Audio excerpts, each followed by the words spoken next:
Hello, everybody. Welcome back to the newest episode of the Theater Enthusiast podcast. I am very, oh, cheers. We're both drinking out of our mugs.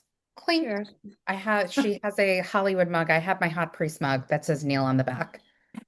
Thank Oh you. my gosh. We'll get into it, but let me at least introduce you first before we talk about Hot Priest and Andrew Scott. Currently on the national tour. Well, I should say our next guest is currently on the national tour of Hell's Kitchen. I am wearing my Kaleidoscope shirt in honor. They are starring as Jersey. Represent. Not only that, but their solo album just came out a couple of weeks ago. Please welcome Kennedy Caughell, rhymes with goggle, to the podcast. Yay! Welcome. Oh my God, I'm sweating. I'm putting my hair up already. Thank you. No, it's okay. It's summer. It's Yeah, it's summer. It's way summer. too hot for anything else. I agree. So let's talk about your Hollywood mug. Does that have meaning to you? Yes, well, I just did a run at the Pantages, and it Hmm. was my first time opening a show at the Pantages, and we did the whole red carpet opening. Alicia Keys was there, Oh, and my friend was there, and well, I guess I should say my mom's friend, who is now my friend through my via my mom. But she got me this mug with some flowers, and I drank out of this mug all through Hollywood, and just dreamed a little bit about what the future oh, might look like if I ever went to the West Coast. And so I just yeah. it's a good tour mug. You're like, ah yes, solid. Okay. And mine is just because Andrew Scott has always been a big part of this podcast. And I found this mug on Etsy and I bought it because I Absolutely. love Andrew Scott and the Hot Priest. And so now I drink out of said mug whenever I'm in my apartment doing the podcast. Honestly, we love an Etsy treasure. Yeah, I got a couple of them around the apartment, you know. Yes. I don't know. Yeah. I have a hot priest candle up there that every time I do the podcast I would light it, but I lit it so much I can't light it anymore. Hilarious. Well, so you like the Hot Priest. Do you Mhm. watch the Netflix show with what's her name? Oh, oh, I'm so sorry. I'm forgetting her name. Voice of Anna. Oh, Um, yes. you Okay. Oh Are my you gosh. talking about Hot Rabbi? Nobody Yes. nobody Yes. wants this. Do you like the hot rabbi from Nobody Wants This? You Since you mean like hot Seth priest. Cohen from the OC showing my age? Is that where he's from? I have not watched the OC. That's okay. I feel like I just aged myself on this podcast, and I do that all the time. It's fine. It's fine. That's okay. It's a privilege to age. I agree. I have a big numbered birthday coming up next year, 21, and Yes. Finally drinking age. that hasn't stopped me. But I'm very insufferable about my birthday, but my birthday falls on Martin Luther King, which is a national holiday. So I've Oh, already and been everyone like takes their forewarning. breaks. Yeah, I've been forewarning like family and friends. And like, if you think I'm insufferable now, just wait. Well, now enough about me and the hot priest and hot rabbi. Kennedy, I always start with, where are you from? Okay, so I grew up in Oklahoma. The joke is I grew up on horseback, but I did. My parents still live on the family farm, and I grew up riding horses and just being a normal kid out in the dirt. And what got you into performing? My sister actually. So my mom, our family's always been surrounded by music. So my dad's side of the family is very musical. My aunt was in one of the original Voices of Liberty at Disney World. Oh my God, Um, amazing. right. So I remember her. I remember my aunt Dylan teaching me and Caitlin how to harmonize when I was 3 years old. So I learned how to hold pitch in thirds. Oh, wow. Um, just from a really, really young age, because apparently I came out, and when I started pitch matching, she started teaching us harmony. But so music has always been around, and my dad plays guitar, but he is not a performer, neither is my mother. But my mother loves Broadway. And my sister really got into theater in our hometown, just doing community theater. And so basically, whatever my older sister wanted to do, for a while, when I was really little, it's like everything she did, I basically tagged along simply Mhm. because I think it was easier to have, both the daughters in one place. And so I kind of just got immersed in community theater. And then my mom brought us to New York to audition for some agents. And I went and saw Annie when it was on Broadway. And my mom said, I don't remember this, but my mom says I turned to her at intermission and went, I can do that. I want to do that. Like, just just this little kid with no fear, no doubt Yeah. that, yeah, I can do that. Oh, I didn't know you could do that. Great, let's do it. And so I was a child actor for a while, and then I wasn't, and I was a completely normal kid again on the farm, and almost was a veterinarian. And then I saw Wicked on Broadway with the original cast, and I was like, oh no, that's what I'm gonna do for the rest of my life. And so Oz, it's Oz's fault. Thank you, Stephen Schwartz. It's Mhm. all your fault, and I never look back. Yeah. And then full circle moment going on tour with Wicked. Tell me about it. That there's a special kind of magic when dreams come to fruition. Yeah. uh, I cried both on my both on my first week of bowing in the ensemble, and then I did cry on my Alphaba debut. It was a big moment, if you will. So much fun. I met so many friends and colleagues there that are still continuing to be with the show Yeah. and kind of keeping the magic of Oz alive. And especially now with the movie and everything Mhm. coming out, everyone's like, it's a whole new generation of kids and people who can't either make it to Broadway or can't afford to go to touring shows that now get to afford a ticket to see the movie, and now it's on Amazon Prime. So Yeah. it makes me very happy. I think John M. Chu did a great job creating the world that I lived in for 2 years. Yeah. What was it like for you seeing the movie, having lived in that world for so long? God, okay, so here's the thing. I was two parts. I was terrified to watch the movie because there was a part of me that's like, if they fuck this up, like I was about to go to war. I was like, if this movie is bad, or if this movie does not hit it what Hmm. it should be, I'm gonna be pissed. Yeah. Don't piss me off. But I also knew that so many of my friends they had so many people, like alumni from Wicked, Hmm. actually recording at the same time I was recording something else for Jason Howland, but we were both in the power station at the same time. And so I had so many friends that I knew that were singing the background vocals for the movie that were from the Wicked world. And so I was like, okay, okay. And also Stephen Aremus was at the wheel. So I'm like, he's not going to let anything sound like trash. So, so I knew it was going to sound good at least, but in my mind, it was okay.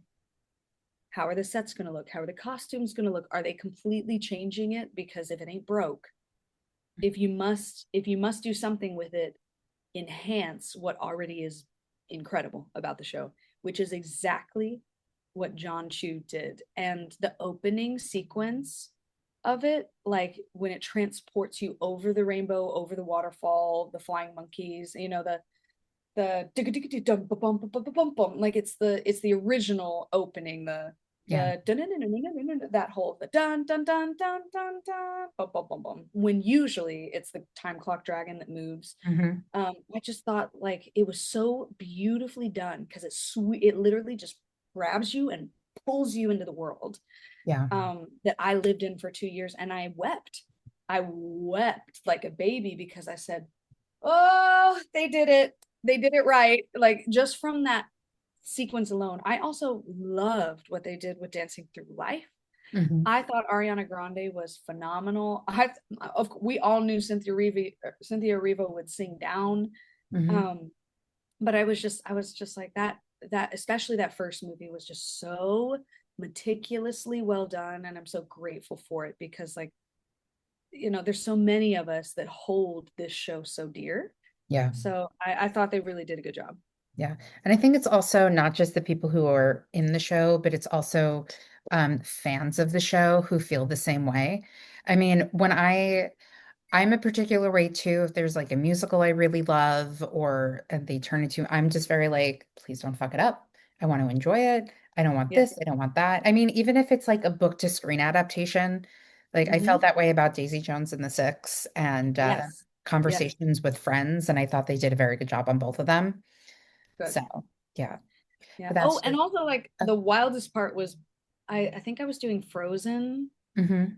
at Fulton at the time. Anyway, but we all sat in the movie theater. It was packed with like some theater kids, but mostly normal people. And what was even weirder is I realized how niche my experience has been because without giving spoilers away, if you haven't seen the Wicked movie, what are you doing?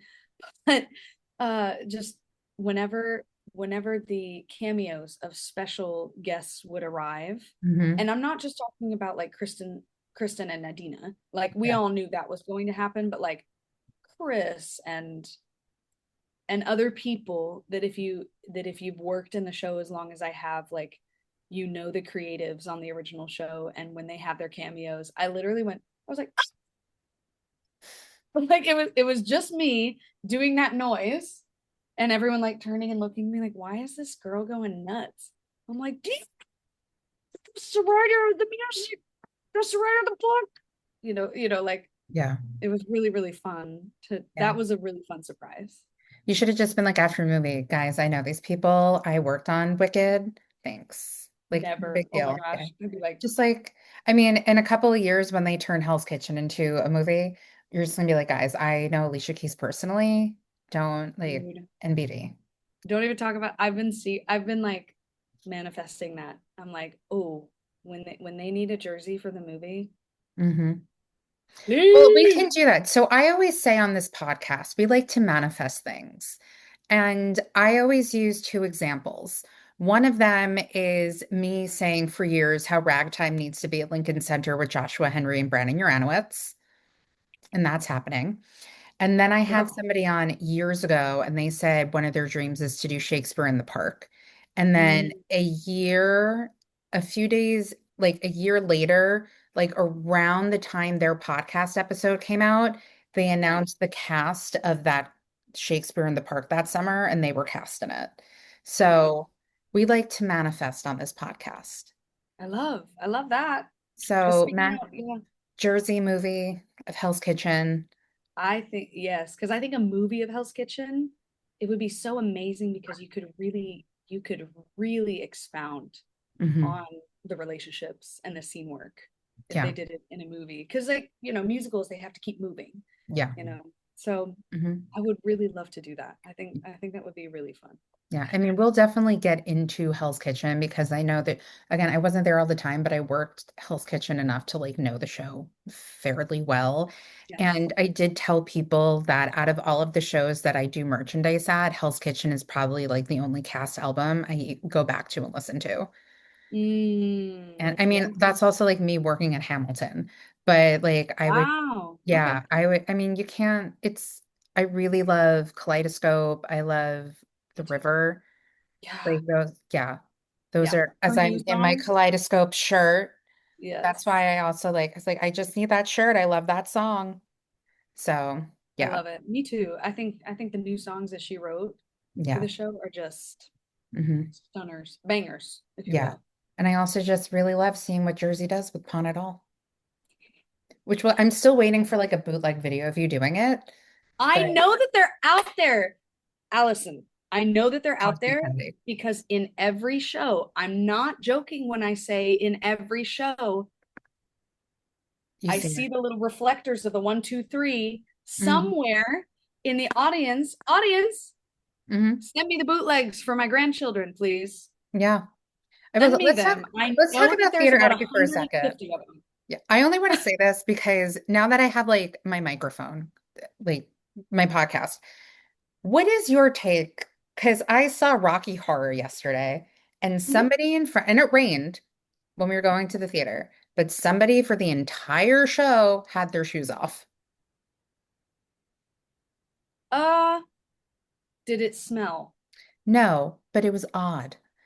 And they Mm. like, I yeah, think I think if they're not touching you, like people here's do my in take. movie If they're theaters not when putting infringing on other people's freedoms, yeah, like freedom of having a, odorless mhm, time at the yeah. theater, then I think it's odd, but I don't think it's necessarily like the biggest faux pas. Now, if their feet smelled, oh, because it was raining and their shoes were wet. That's what I'm assuming. Mm, But then at one mm. point, like she had her legs crossed, and you know how like the chairs are. And I was like, if she lifted her foot, she could easily just like poke the guy in front of her, like his back. Well, see, that's a whole nother issue. Yeah. If Isn't your other people's foot business. gets Yeah. into other people's personal space, Yeah. that's another issue. But if you are able to relax and it Yeah. doesn't smell and you're not infringing on other people's personal space, I don't mind. it's just an odd choice. It's like when people take off their shoes on an airplane. Yeah. Um, I get it, Hmm. and it's not for me, but Yeah. I'm not gonna yuck your yum. Yeah. You know what I mean? Yeah. There's so many battles to choose. Oh, and then Basically, like she was also on her phone, but like the screen was dim. There were so many issues. And then there was a woman in like the huh? front row of the mezzanine who kept recording, who clearly was a fan of Rocky Horror, and the ushers had to go up to her multiple times. So, See now, if you're gonna bootleg, mhm, be smart about it. mhm, I here's the deal. I neither condone nor condemn mhm, bootlegging because here's the deal. If you're a bootlegger, you're gonna do it. mhm, But when you bootleg, be mindful that if you get caught, you immediately become a disturbance, not only to the people on the stage, but you're becoming a disturbance to the others around you. yep. So it's like if you're gonna bootleg, at least do it like James Bond and don't get caught. Yeah, that's the only time meta glasses are good, is to bootleg. Mm, I don't know. I'm just saying. right. I don't know. For me, Well, I I neither just, condone nor yeah, condemn yes. because like you're gonna do what you're gonna do, but if you're gonna do it, just like if you're gonna do it, make sure that it's good quality Yeah, exactly. and make sure you don't disturb the people around you. And if an and please bootleggers, be freaking kind. It's a live art form. We are not human doings. We are human beings. We're not robots.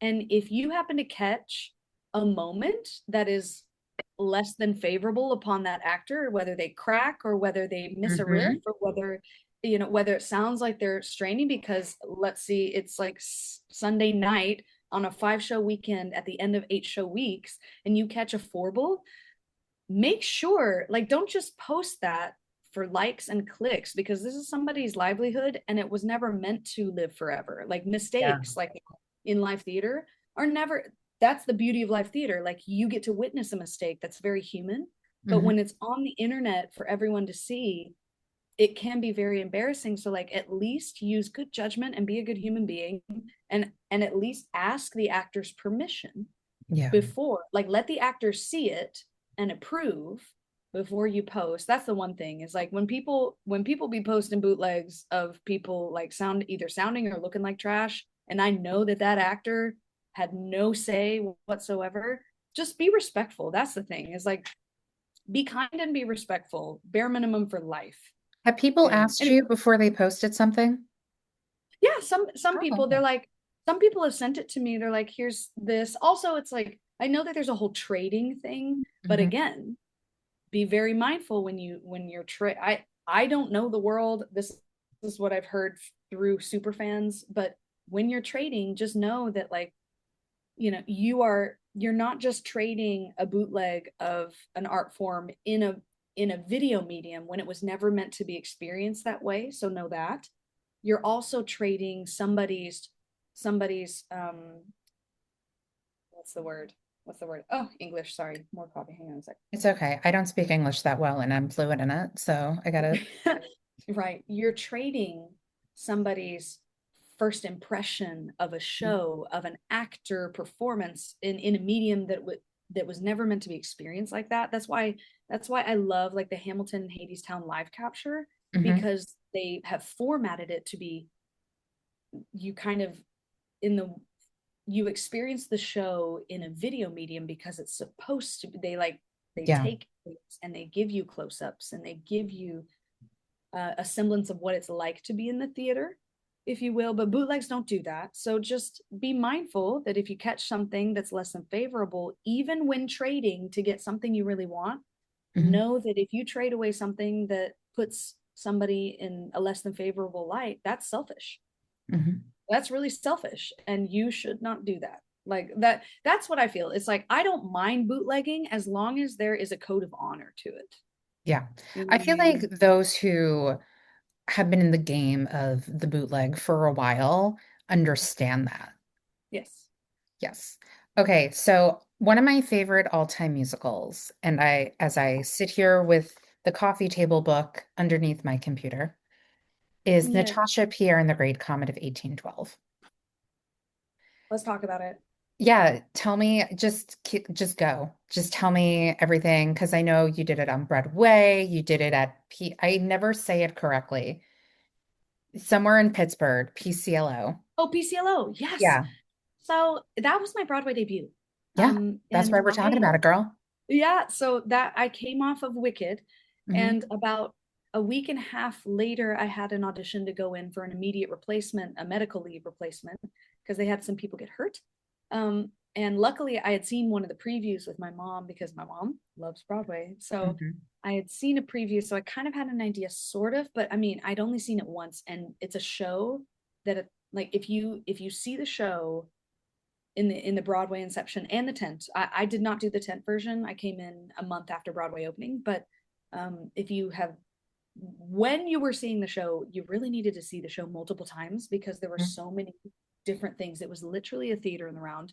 So I kind of had an idea. Went in, danced, sang, played piano. I was so nervous about it too. And I started playing piano and my hands were shaking and I stopped and I said, "Is that enough?" And they go, "No, why'd you stop?" And I said, I'm really nervous. I think it would be better. Do you mind if I play a song that I wrote?"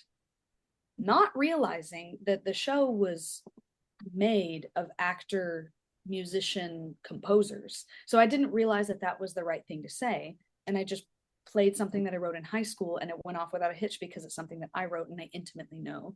Right. And so the the producer looked at me and goes, "So, if we were to hire you, can you start tomorrow?" And I was like, "Sure, whatever you say." And and he didn't laugh. I was like, "Oh, yes, yes, I can." And so I leave. And that afternoon, I get the call at 5 p.m. that they're like, "All right, you start rehearsals 10 a.m. tomorrow morning, be in Midtown." And so from there, I made my Broadway debut. I was only supposed to be there for 9 weeks for medical leave coverage. Hmm. Um, but it ended up being that the two people that I was kind of Hmm. pseudo covering for. So one person had knee problems and one person had a fractured hip, Oh, just goodness. because of the amount of stairs that there were. Yeah. They needed somebody who could cover the two lead roles that person Hmm. that void that person had, and then they also needed somebody they could teach accordion to. So I was that weird mesh of people that could cover the medical leave of these two injuries, and I Hmm. ended up staying for the entire time because Grace McLean went out for a week, and I went on, and then I think from there they went, "Oh, you're staying," and they just kept me on, and it was so cool because I got to do the Tony Awards and I got to make my Broadway lead debut, which was almost as Helene within my first week. Thank God it was not. Woo! That almost became one of those Broadway shows with the book in hand kind of thing. Hmm. Wild, wild. But I did so. I feel like I grew so much as a swing because back before Equity put the swing limits, we Hmm. covered all 30 ensemble tracks, both heels and flats. So we could go on for the opposite gender all the time, and it because it was just a very Yeah. mesh mesh mishmash of it didn't really matter within the Mhm. ensemble. We had same gender couples for the ball. We had opposite gender couples for the ball. Like it was all just very And I feel fluid. like that works very well with Great Comet anyway. Yes, yes, it did. And it's so brilliant too. Like I love, and I got to do. Oh my gosh, I got to do Helene. I eventually did get to do Helene, opposite Dave Malloy himself, my Uh-huh. birthday twin. We both were born on January 4th, which is kind of fun. But I think Dave Malloy is the Sondheim of our time. That's not even a hot take Yeah. because Dave Malloy's music is the only music that I have learned and realized that I'm like, this is as complicated as learning a Sondheim show. Yeah. I also, Like every song is like your fault. yeah, So it's your fault. it's nothing against Dear Evan Hansen, but the fact that Great Comet didn't win the Tony for orchestrations still, and again, it's nothing against Dear Evan Hansen, boggles Nothing my against mind. it. Nothing I against it just, because I agree with you. I yeah, think I don't mind that Dear Evan Hansen won the best Tony Award. yeah, I do not think that their 6-piece band even touched our 10-piece. yeah. Like I cannot believe they didn't give Dave Malloy orchestrations. Yeah. And the I was fact, like, this is yeah. messed up. I But mean, also, Tony Awards, yeah. as wonderful as they are, rarely do the people who really deserve to win certain awards get it, because it's very political. So that's the other thing. For those young musical theater kiddies who are watching this, Tony Awards are amazing, but just know that there's a lot more that goes into them than just the person. Sometimes you get people deserving to win, right? Like I think Shiki Nikalakengo, there's nobody who Hmm. did what she did in that season, and Hamilton, obviously, like Hmm. there was nothing like it that season or that came previous before. So of course, like there are some truth to Tonys, but also just know that it's like very often Tonys are not necessarily the most factual or real. And very often people win Tonys in retro for something they did in the past that they didn't win for because it's political. Yeah. So, and I if will you say don't tour, that, if you don't have a show that can tour, producers aren't going to vote for that Tony. yeah. Like, so I've learned so much about the world Hmm. in general. I don't even know if we're allowed to. I mean, am I allowed to say this? I don't know. We talk about it all the time in Yeah. actors. We So I can, feel you like, talk about whatever you want on this podcast. okay. Nothing's gonna happen. You're fine. Meanwhile, the Tony Award voters are like, Kennedy Caughell just gave away our No, secrets. no, no, no, no. I'm But I like, will they're not say I real. have a friend who did see your production of Great Comet at PCLO, and they said that Mm, the show works in proscenium, so there's no way that the show could not have toured. So yeah. And yeah. I love what they did with it at PCLO because it was so interesting. So if you look at the way Broadway was kind of like an independent film. Hmm. And then the way that they did it at PCLO was episodic. Like they did it, it felt very much like a CW TV show, Mm. which I think both mediums work for Yeah. it. And I was like, oh, this would be actually like Great Comet would make an incredible TV show. You Hmm. could do it over like 12 episodic seasons and it could be a musical. Well, I mean, they I have think done a bunch of miniseries of War and Peace, so you know, right, right, just saying. But we can just concentrate on Great Comet then. right. Just that little section, just a little boop, Yeah. boop, And I will and say that have was Dave Malloy also, write more music. yeah, And I mean, no big deal. Like Lin-Manuel's second movie is going to be Octet. So, and yay. also like, let's just take a moment to talk about like brilliance. Like the things that come out of his mind, I don't understand. Like, of course, his like film directing debut is Tick, Tick, Boom, and it's Mhm. incredible. Yep. And then he like his brain about Hamilton, kind of the same way with Dave Malloy. You kind of think like, how did this come out of someone's brain? Oh well, and also the really amazing thing to watch is they're best friends. So when I was Yeah. when I was backstage, very often Lin Manuel would come through because there's like a secret Hmm. alleyway entrance. So he would come through the alleyway entrance and go up our staircase to say hi to Dave. And then he would leave out the front of the Imperial so that he could kind of like have a private exit where nobody knew he was coming out. And he was very kind. And so Lynn and Dave Malloy, they have a friendship, and I think they took the same musical theater writers class together or something. But like they're tight, they're good Yeah. buddies, which is why Dave Malloy and so many other musical theater writers made cameos in his Tick Tick Boom. Hmm. So it's really fun to watch them. Um, just like all of us, we love to watch our friends rise. The Hmm. way that their friendship keeps like cheering each other on is really beautiful to watch. Yeah. So I would love to now get into Hell's Kitchen. Yes. Let's talk about it. So, how did Hell's Kitchen, the opportunity to get to New Jersey, come into your life? Yeah, the opportunity came through my agents. So my agents called me and they were like, "Hey, they're looking for a jersey. They've been looking for a jersey. Are you interested at all in touring?" And I thought about it. And one, I hadn't seen the show yet because I'm a terrible musical theater person, but I had been out of town doing regional work, so I wasn't able. But I knew that it won the Tony, and I Hmm. knew it was Alicia Keys' music, Fire. So I was like, well, sure. But I honestly didn't think I was going to get it because everybody who's ever played Jersey is like solidly like 45 and up, and that is so far away from where I'm at right now. I'm so much younger than that. So I really thought that I'm like, oh, I'm gonna go in Hmm. and do my thing, and I'm not gonna get the job. Um, so it was really funny. I was in callbacks for both that and Middle Alley and the Notebook tour at the same time Hmm. with Michael Greif. So he directed both. So it was kind of funny to have such different uh, quality characters Yeah. at the same time.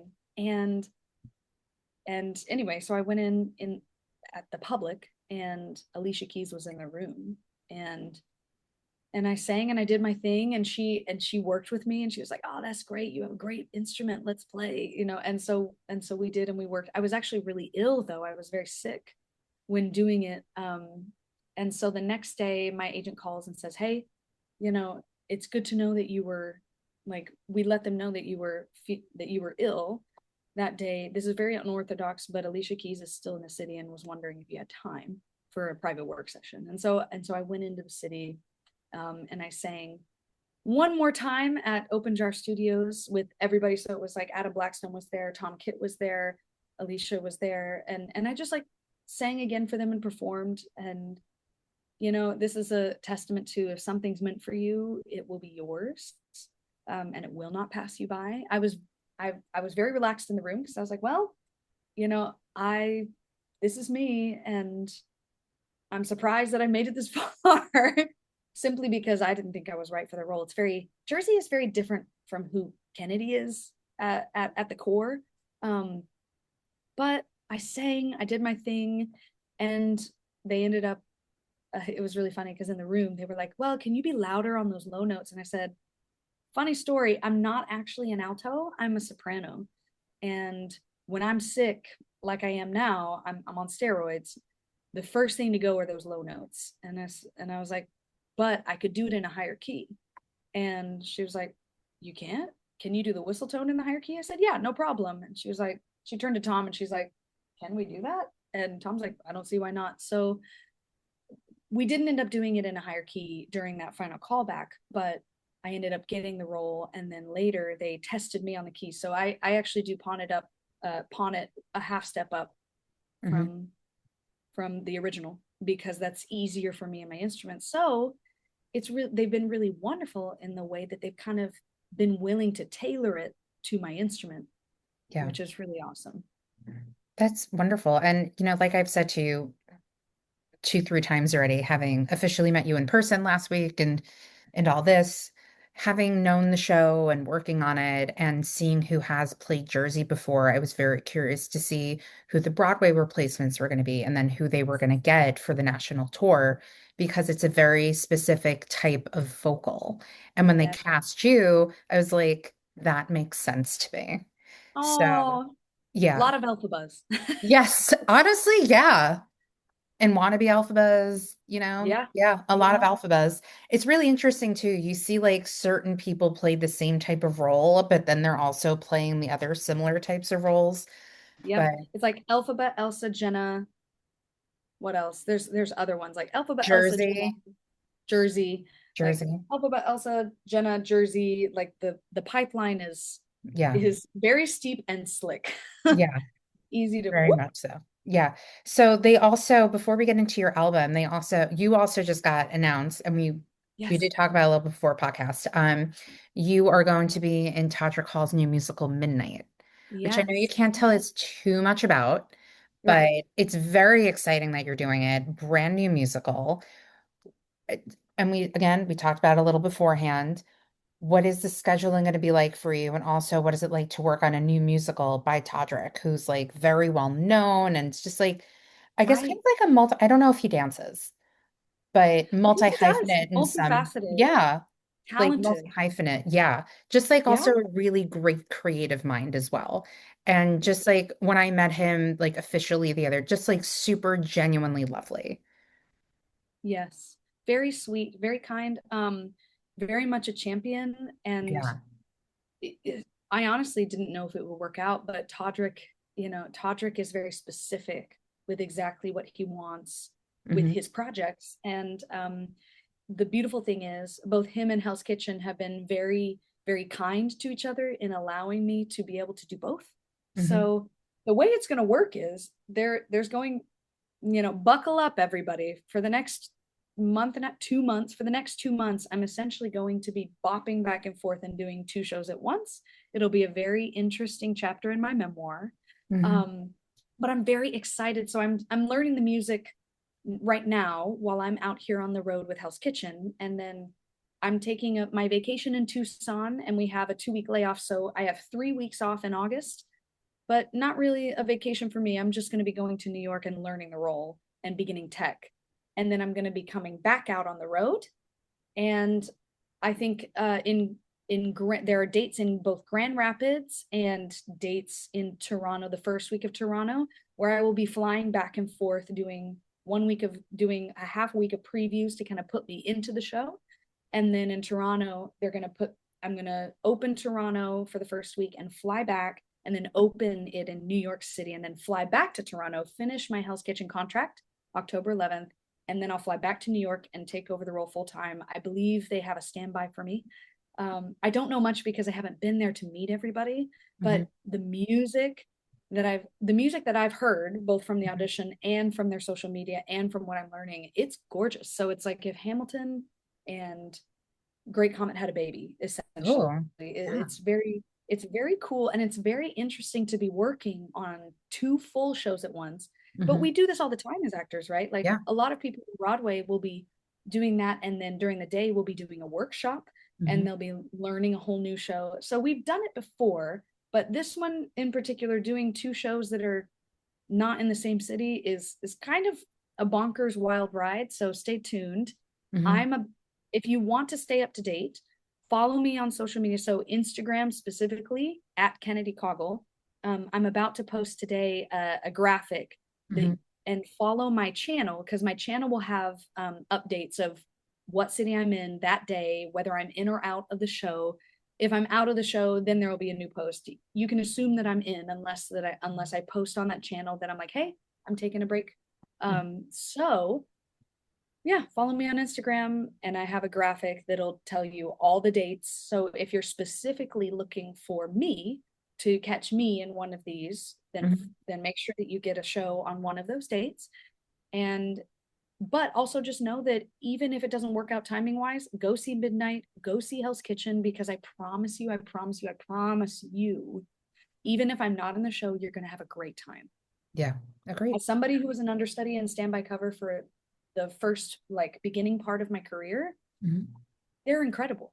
Yeah. They're just as incredible, and they're hungry and they're ready to go, and you're going to have a good time. You're going to get a great show. Are you also preparing vocally, like health wise? How Yeah. are you preparing to like different places, different shows? Like, how are you setting yourself up for success with that? That's a great question. Well, with tour, it's a little difficult because, you're sleeping in different beds, you're exposed, as you said, to different allergies, to different weather patterns, to different diseases Yeah. that wherever you go. So the one thing that I treat myself like an Olympic athlete. So when I tell kids that I'm coaching in classes or whatever, they ask this question. I say, when you're in a show, it's the same thing. Olympic athletes, everything they do, from their sleep to their water intake to what foods they eat to what time they do these things, they always warm up, they always cool down, they always stretch, they take care of their body, they take care of their emotional health. And everything is kind of centered on that goal of the Olympics, right? And Hmm. we never bat an eye. But with actors, the Olympics is every night. Hmm. So how much it's like if Olympic athletes have like 1 week that they're centering their life around, how much more do Broadway performers have to be very intentional about their daily routine, right? So my daily routine, I have so much water. I basically have, this is my hydrogen water bottle. I do use a lot of like biohacking tricks. Hmm. But what I will say is you don't need the biohacking tricks necessarily if you are hydrating efficiently. So a lot of people don't drink enough water. Your voice is the last thing that receives hydration. It takes about 4 hours, 4 to 5 hours, depending on how tall you are, for water to process once you from when you drink. to get to your chords because water does not pass through your chords. I also steam every day, but you got to be careful. Like I do 20 minutes of steaming and then I do 20 minutes of silence because if you talk or sing too quickly after steaming, you could hurt yourself. But the important thing is with steaming is it really helps with allergies. So I steam, I have a nebulizer. I always warm up, I always cool down. I have a very specific warm up set that I do. My teacher, Derek Rosenblatt, who you met Hmm. at my album release party, I meet with him twice a week to make sure that I am constantly just in the pocket of health, vocal health, because it's so easy. I mean, you know the role. Yeah. Jersey and Midnight, honestly, the stuff that I'm learning in Midnight is a different kind of hard. It's they're two different circles of vocally taxing roles. So I have to be very careful how much I talk. Hmm. Um, and my sleep, I try to get at least 8 to 9 hours a day. And if I don't sleep that much, I definitely feel it after 2 days. Yeah. I can feel it in how hard it is. I also have physical therapy. What's really nice about Hell's Kitchen is they have a physical therapist. So shout out to Sarah. What's She, up? yeah, so she gives me vocal laryngeal massages and makes sure that I'm really, really nice and loose because the beauty of the voice is it's the most beautiful when it's free. You Yeah. can't have tension. And I think I'm not perfect. Balancing the the tension of the acting within the scene versus the vocal relaxation you need in order to be dexterous and do R&B, do riffs, do that gritty kind of like style. It was a journey and I feel like I've learned so much about my instrument on this particular contract. Hmm. Um, and I've also had so much fun, but there's a lot of sacrifice that goes into it. It is, and it's not for the weak, and you miss out on a lot of stuff.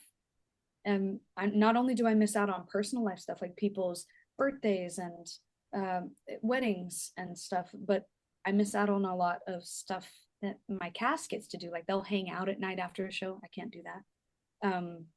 I have to be very, very intentional, especially in this next season where I'll be flying back and forth between two shows and doing two different kind of like sister styles. Yeah. It's easy to get really, really exhausted. And so I have to really protect my rest and protect my water and protect my sleep. Um, yeah, but in the end, it's worth it for me. Hmm. We'll see how it goes. Yeah, We'll see. I'm optimistic. You seem like you're good to go. But speaking of all of the things and where we met, you Mhm. now have your solo album that came out just the beginning. Yeah, So in the let's talk last few about it. minutes we have together, I would love for you to talk about it. What made you decide on who you wanted to have guest vocal? What made you decide on the songs? You even talked about at your party last week how you were like, "Hey, I just got cast as Jersey." And so you're learning Hell's Kitchen while putting your album together because you also co-produced it. So just like Yes. tell me all the things. Okay, so I would never have made an album if it wasn't for Brian Spector because I think we all need those friends in our lives that just kind of like if you're standing on the edge and you're like, no, I'm not gonna jump. Why should I jump? Nobody's gonna and then they just go and they go, no, you're gonna make an album. Yeah. That's kind of what happened with Brian is he's like, I'm gonna help you do it. I want to listen to the album, so I'm gonna help you produce it. Like I'm gonna take you under my wing. We're gonna do it. And so I think I did it because I was no longer doing it by myself. Hmm. Um, and that was the push I needed. So we began all the planning. We polled the audience to see, what songs do you want to hear? So the songs on the album are all of them are personal to me, because it kind of describes from the beginning of my life to now, like the beginning of my career. It really is just the beginning Yeah. of who Kennedy is and her journey to stepping into her leading lady era, like starting to play leads. So from childhood to now, um, and a lot of the songs are songs that you know and love. Some of them are brand new that have never been heard before, both from Paradise Square and Canterbury. And a lot of them, I've turned the songs on their head. So with Wicked, everyone expects me to belt, but as you'll see, it's a very different acoustic arrangement Yeah. of songs from Wicked that I know and love. So the way that it ended up being was we were creating all of this. We were figuring out all the songs from like 90, a list of like 60 to 90 songs that we were like, this one is great, that one's good. Oh, this really speaks to me about this part of my life. Let's put that in there. Well, the fans really want that. Okay, but let's give it to them in a different way than they're expecting. Boop, boop, boop, boop, boop, boop. And we put everything together. And we were getting ready to figure out a recording schedule, right? Mm-hmm. And I was like, well, I just booked a national tour. So it was, I would never advise people to do what we did. Don't do as I say, not as I do, because Yeah. the way that we recorded it was completely out of order. Usually you have one or two arrangers. I had four because I have so many friends that I really wanted on this album. And I handpicked each arranger to the song. So I matched the songs in the vibe that I knew that I wanted because it's a very eclectic Mm-hmm. CD and yet a cohesive album. Yeah. Um, that's what's beautiful about it. I didn't even dream that it would be as cohesive as it is, but that's a testament to my team. So I had four different arrangers. I recorded on my days off from my rehearsals at New 42. I was exhausted. I would never tell people to do that because that was really hard, y'all. That was really hard. We were putting things in the can, like 3 to 4 songs in the can in as many songs as we could in 3 hour chunks. Like it was insane. But when I was choosing all my guests, I was like, Jason Goutet and I did Great Comet together. We also did his Audible album. So he has a concert that is recorded, his own album through Audible. Go listen to it, Over the Rainbow. It's wonderful. Um, and I sang with that on him. So we've been good buds for a long time. And I knew that I wanted him on my album. And he was in Floyd Collins. I was like, listen, I want him to get more of a platform. So we're gonna do something together. And he is a Disney prince to me.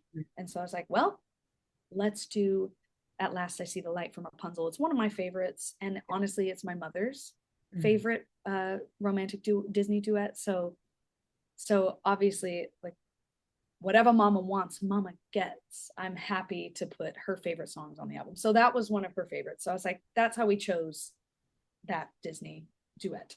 And then I had just finished doing Waitress in Wichita with Ben Fankhauser. And Ben and I have this weird, like, vocal and artistic kismet because we both grew up listening to gospel, listening to R&B, listening to pop, and we both, our voices sound different. Our voices have a slightly different sound than the way we look, right?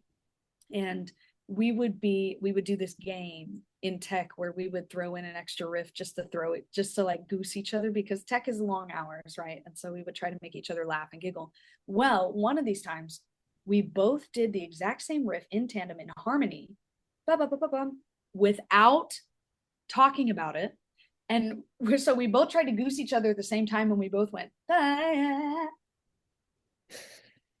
like it was one of those weird moments where we looked at each other and we went, oh, and we ended up keeping it for the show Mm-hmm. because it was just like a moment of artistic fun and freedom that just happened to perfectly align.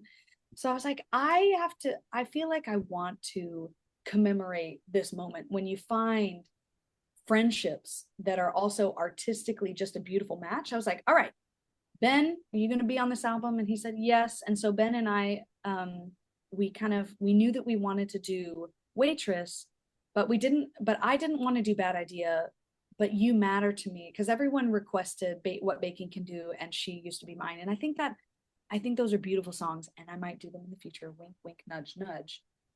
But I think this was a moment where I wanted to turn it on its head for people. Mm-hmm. And Ben and I sat down at a piano. We're like, what would it sound like to do this in a gospel arrangement? So we kind of created like a scratch, roadmap to it. And then I sent it to Joshua Stephen Cartez, the incredible arranger of all the Broadway Sings arrangements. And because I know that he's done stuff like this before. And so he created and fleshed out this beautiful arrangement that you hear on the album. And I think it turned out so well. So that's how I chose. And obviously the other singers as well are good friendships and good buddies from Yeah. my life. I was like, come be on my album. When one of us rises, we all rise together. So I feel like the album was could have been this eclectic, wild album that did not sound cohesive, but the rest of it I recorded while I was on the road. Hmm. And I recorded my vocals before we got the arrangements in the can. So I was actually recording my vocals to scratch piano tracks, just hoping and praying Yeah. that the arrangements would sound like what I had in my head. I had to use a lot of imagination. So we did everything really ass backwards. Yeah. Um, and now I know when I do albums in the future, I'm going to make sure that I'm going to try it the other way, Yeah. see how it sounds. But if you listen to the album, I think the way that we've structured it, because when I was choosing the order of the songs, one, it had to be an order that was an artistic story that I Mhm. could tell people through the order of the songs, but also just magically the way that each arrangement fits. I feel like the beginning and end of each song flows really well into each other. And that's been the really beautiful thing is a lot of the feedback I'm getting is they're like, oh girl, I was just gonna listen to like, 3 songs at a time because I'm busy. But I pressed play and before I knew it, it was the end of the album and I had listened to the entire thing all the way through. And I think that's a testament to my team. It's a testament to how well these songs flow and fit together. And I'm just really grateful. I'm really, really grateful. It's my team is amazing. Like what my sound engineer Yaz and one of my arrangers, he also arranged several of the songs on the album, did a great job of making sure everything sounded cohesive because we also used like 5 to 6 different recording studios, which is also you don't usually do that because the room tone is different in each one and Mhm. the sound it's really hard to get things to match, but I feel like there's a cohesiveness to it. So I'm very happy.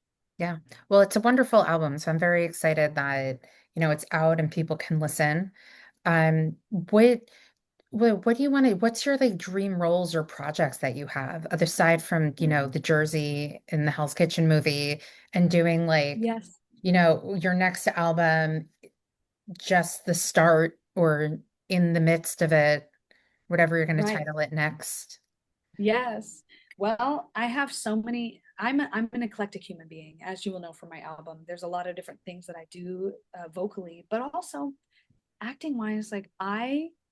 Well, first off, I want to be a Marvel superhero. I want to be in the Marvel universe somewhere. Don't care how that is, but I really would love, like, if Marvel called, I'd be like, hell yeah, let's do this. Hmm. Um, so I would love to be a Marvel superhero. I would love I would love to play Dot in Sunday in the Park with George. I'm a big fan of Bernie, so Bernadette Peters, anything she's done, I'm like, yeah, I'd love to do that. Now, the other big dream role that I have, that the caveat is they have to rewrite the script um, to be respectful of our Indigenous brothers and sisters, is Annie and Annie Get Your Gun. I believe it can be done. I think we can rewrite the script and kind of restructure the show Hmm. heavily. I think it can be done and still have the kind of wonderful humor and beautifulness of the score of the original Irving Berlin score and 1999 score that they did. I think we can have all that and fix the script. I'm So if pretty they ever sure do that that, could happen. yeah, Yeah. yeah, I think we could. Yeah. I think we could give certain characters like deeper narratives. Hmm. Basically, I think we can give them deeper narratives and still keep the fun, happy-go-luckiness of the original book. So once they do that, I would love to play Annie and Annie Get Your Gun. Um, I would love to return to Wicked. What else? What else? Oh, Lost Boys. Lost Boys is so good. What else? I have so many. Like I could really just like name a list, but that's the short list. What are your top going theater experiences? I mean, other than telling your mom you wanted to be an Annie. Yeah, my top going theatrical experiences. Well, when I saw Great Comet for the first time, it was unlike anything I've ever seen. Yeah. I thought I had such a good time. Hades Town. Hmm. Oh, Hades Town, the opening of Act Two, when the set did that thing, and I Patrick was haven't like, seen "Why Hades do we build Town. a wall?" Yeah, I haven't seen Hades Town in a while, but my friend and I are going back next month because Norbert Leo Butz is playing Hermes. So it's just Yes, like, yes. we are going to see Norbert. I So, think that's incredible. I yeah. I would love to see Cats. I haven't been able to see Cats because I've been on the road. And I've heard that it's amazing. I really enjoyed, I mean, I really enjoyed Spelling Bee Hmm. when I saw the original cast, Yeah. because that was at Circle in the Square. I mean, most of the, I enjoy theater in the round or in thrust. Yeah. So when I saw Godspell, Hmm. at Union Square, when I saw Once on This Island, Oh, um, yeah. yeah, I mean, and Oklahoma in itself, I wouldn't say that I necessarily enjoyed it because I'm from Oklahoma and I've been in the original version. And I guess I was expecting, you know what I will say? The acting Hmm. and the orchestrations of Oklahoma, of the new Oklahoma, were incredible. Yeah. And some of the choices that they made, I understand why the directorial choices were made, but I wouldn't say I necessarily enjoyed it, but it made me feel something. Yeah. So I will put that, even though I wouldn't say that's my favorite version of the show that I've ever seen, the acting and the singing and the orchestrations and some of the directorial choices were undeniable. So I'll put that also as a, you know, top 10 like memorable theater going moments. A lot of them happen in Circle Square. Yeah. The first time I saw Elphaba and the first time I saw Idina Menzel just fly in Defying Gravity, that anytime Elphaba flies in Defying Gravity, I think that's one of my favorite moments just because it's just breathtaking. Hmm. Um, and I wish I would love to go see non non-replica versions of Wicked that they have. I like all They over do the one in world. Germany and one in Yeah. Brazil, right? Hmm. I would love to see what they did. Yeah. I'm interested. I mean, I don't think Wicked will ever I mean, well, Jesus, how about I not say that out loud? Wicked is going to In be the around event for a that Hell while. freezes over and Wicked closes, Yeah. it would be interesting to see all the different regional Yeah. visions of it, like new directors. Yeah, Yeah. there's so much available to us. Yeah. And another theater going experience that I'll say, because I'm in Sacramento, when I was 7, my sister, or maybe a little older than that, but my sister played Mary Lennox in at Sacramento Music Circus. Oh, wow. I I flew out to come see her do Mary Lennox, and what I will say is that was informative. In my younger years of going, wow, theater can look like this in the round, and maybe that's why I love theater in the round now because it was so poignant and so beautiful, and it really like I remember being a young kid and like being overwhelmed with the emotion by the voices, the acting. I think you know what Secret Garden when Secret Garden comes, Hmm. if we ever get to finally have, I believe that Secret Garden is a beautifully written show and it should have been revived on Broadway by now. I mean, and so if there's ever a revival, put me in, coach. Yeah. That's a dream role. I But was going to that say, experiencing that in Sacramento Music Circus was top notch. I will say that I think we should manifest Annie get your gun in the round for you. Yay! With a There we go. fixed book. With the fixed book. Let's give Sitting Bull a deeper narrative. Let's give Tommy a deeper narrative. Like, yeah. I feel like it'll happen. It'll happen.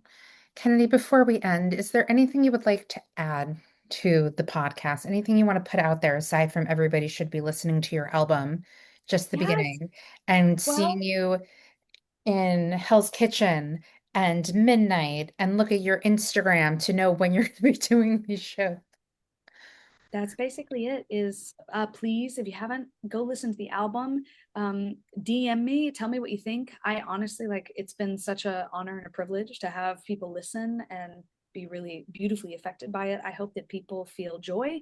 I hope that people feel seen, known, and loved. I hope people feel hope at the end of the you know listening to this album. And if one person can feel that, then I've done my job well. When you do, if you want to, if you like it and you want to really support me, click that download button because it's really, you can stream it, but it's really difficult to get metrics and for artists to get paid without that download. So please go into wherever that is on your phone and click that download button. That would help me out. Also, CDs will be available. I don't know the timeline yet, but we're working on it because we hear you. A lot of people are like, I want a signed copy. I want a signed copy. Mhm. So we're working on getting CDs out and I will let you know on my Instagram. I'll drop that information whenever we have that information. And again, if you want to keep up with me in this crazy busy season of life, listen to my album. And if you want to know where I'm at, either in Hell's Kitchen or Midnight, follow me on my Instagram at Kennedy Caughell and my socials, and follow that channel that tells you where in the world I am. Mhm. And I'll keep you all updated. But that's basically it. That's great. Who knows what's going to happen next? And if people, I mean, when you do have the time, because you're Yeah. going to be a busy girl the next couple of months, if people want to work with you as a vocal coach, Yes. how do they Uh, go about doing that? Amazing. Once I actually have time in my day, Mm-hmm. I do.